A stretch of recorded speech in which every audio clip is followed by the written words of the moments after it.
Shut up and sit down. तो चलिए आइए अब हम लोग पढ़ते हैं 13.4 burden on peasantry.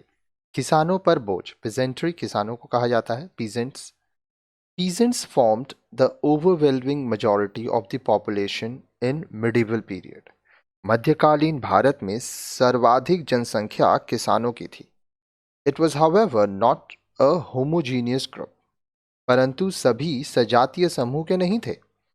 One end of the spectrum was represented by rich peasants, khuts and muqaddams during Delhi Sultanate and Khudakst during the Mughal period, having large holdings and cultivating their lands with the help of hired laborers. परंतु सभी सजातीय समूह के नहीं थे। एक तरफ का प्रतिनिधित्व बहुत धनी अमीर किसान खुद और मुकद्दम दिल्ली सल्तनत के दौरान और खुदाख्त मुगल काल के दौरान करते थे, जिनके पास बहुत अधिक जमीनें थीं और वे किराए के मजदूरों की सहायता से जमीनों की खेती करवाते थे। The other end was represented by small peasants and village menials known in various parts of India as Balahars, Reza Riaz, Paltis, Kunbis, Pahikast, Upari, etc. Bulk of the peasantry was known by the generic term Rayat. आगे देखिए। दूसरी ओर का प्रतिनिधित्व करने वाले थे छोटे किसान या गांव के निचले स्तर के लोग। भारत के विभिन्न भागों में जिन्हें बलहर, रेजा रियाज, पाल्टी, कुनबी, पाही काश्त, उपारी इत्यादि कहते थे। किसानों के अधिकांश लोगों के लिए एक सामान्य शब्द रैयत का उपयोग किया जाता था। Overall, the peasants had to pay large parts of their produce as land revenue.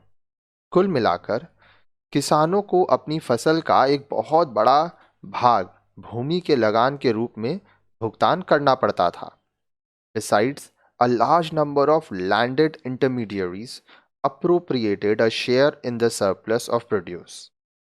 इसके अतिरिक्त बहुत बड़ी संख्या में जमींदार मध्यस्थ बढ़ती फसल के उत्पादन में से अपना हिस्सा समायोजित कर लेते थे, वो ले लेते थे।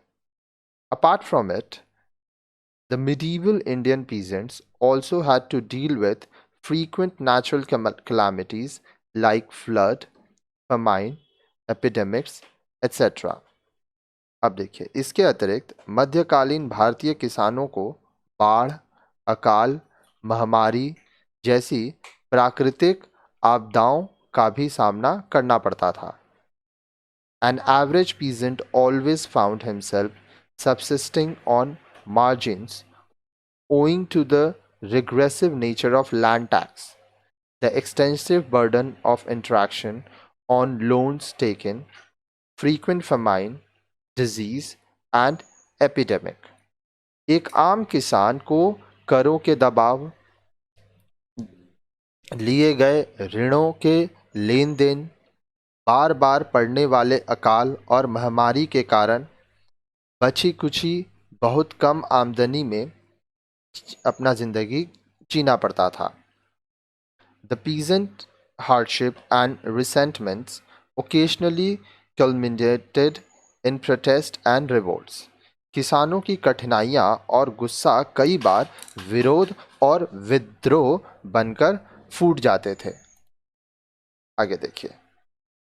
During the Sultanate period, Muhammad bin Tughlaq's effort to enhance the revenue rates in the Doab region led to a very serious agrarian uprising in the region.